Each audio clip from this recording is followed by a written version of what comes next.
আজি যোনটো কাহিনী ক'ম আপোনালোকে শুনিলে পেনে চেনে মুতি দিব। আজি কাহিনীটো হৈছে ৰিণিকী ভাগৰ। ৰিণিকী সৰুৰ পৰাই মমায়েকৰ ঘৰত থাকে। মমায়েকৰ ঘৰত মমায়েক, মামীয়েক আৰু মমায়েকহঁতৰ ল'ৰা ছোৱালী এহাল, ল'ৰা এটা ছোৱালী এজনী। ৰিণিকীহঁতৰ মমায়েকৰ ঘৰৰ পিছফালে এখন ডাঙৰ পথাৰ আছে। পথাৰখন চাইডতে এখন সৰু হাবিতে এটা পুখুৰী আছে। গাঁৱৰ মানুহবোৰে কয় আগৰ পৰাই বোলে সেই পুখুৰীটোত বোলে মানে দুপৰীয়া টাইম সন্ধিয়া টাইমত মানুহ যাব নালাগে বোলে, কিবা বোলে পুখুৰীটোৰ পৰা কিবা আহে, মানুহ বোলে টানি পেলাই পুখুৰীটোত পুতি মাৰি পেলায়। তাৰপিছত সেইবাবে সেই পুখুৰীটোলৈ কোনো নাযায়। এদিন মানে ৰিণিকীহঁতৰ মমায়েকৰ ঘৰ ছাইডৰ ঘৰত কিবা নাম পাতিলে। গাঁৱৰ সকলোখিনি মানুহ গৈছে, ৰিণিকী মমায়েকহঁতৰ পৰিয়ালটোও গৈছে, ৰিণিকীও গৈছে। চব সকাম চকাম খাই আছে। সেই টাইমতে সেই যোন ঘৰ মানুহৰ ঘৰত সকাম পাতিছিলে সিহঁতৰ ঘৰ মানে ল'ৰা এটা আছিল। কিবা কাৰণত মানে কিবা গৰু পানী চানী খুৱাবৰ কাৰণে পথাৰলৈ গৈছিল। সি মানে কিবা প্ৰকাৰে পুখুৰীটোত সৰি পৰিলে। সৰি পোৱাৰ পাছত সি চিঞৰিছে, তেটোফালে বচাওঁ বচাওঁ মানে কৈছে। চব মানুহবোৰে শুনিছে, কোনোবাই চিঞৰিছে বচাওঁ বচাওঁ, চবফালে চাইছে বিচাৰি পোৱা নাই।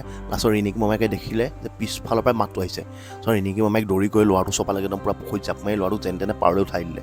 চব গোটেই গাঁৱৰ মানুহখিনিও সেই টাইমত পাইছেগৈ পুখুৰীটোৰ ওচৰত। এতিয়া ৰিণিকী মমায়েক পুখুৰীটোৰ পৰা উঠিব নোৱাৰা হ'ল নহয়। মানে কি হ'ব, একদম ভৰিত একদম টানি নিয়া লিখাকৈ মানে টানি ভিতৰত লৈ গৈছে। চ' গাঁৱৰ মানুহবোৰে যেন তেনে থাপ মাৰি ধৰিছে হাতত। তাৰপিছত এইফালে গাঁৱৰ মানুহবোৰে টানিছে হেনো, এইফালে হেনো পুখুৰীৰ পৰা কি হ'ব টানি নিয়া লিখা লাগিছে। তাৰপিছত বহুত দেৰি মানে যুঁজাৰ পিছত ৰিণিকী মানে মমায়েকক পাৰলৈ উঠাই নিলে। চ' ৰিণিকী মমায়েকে মানে গোটেই পানী চানী খাই অৱস্থা নাই, মানে চেঞ্চলেছ, মানে বেহুচ হৈ পৰি আছে। চ' মানুহে বহুত ধাম মাৰিছে, মানে কিবা পানী উলিয়াবলৈ চেষ্টা কৰিছে, একো একদম উশাহ চোশাহ নাই।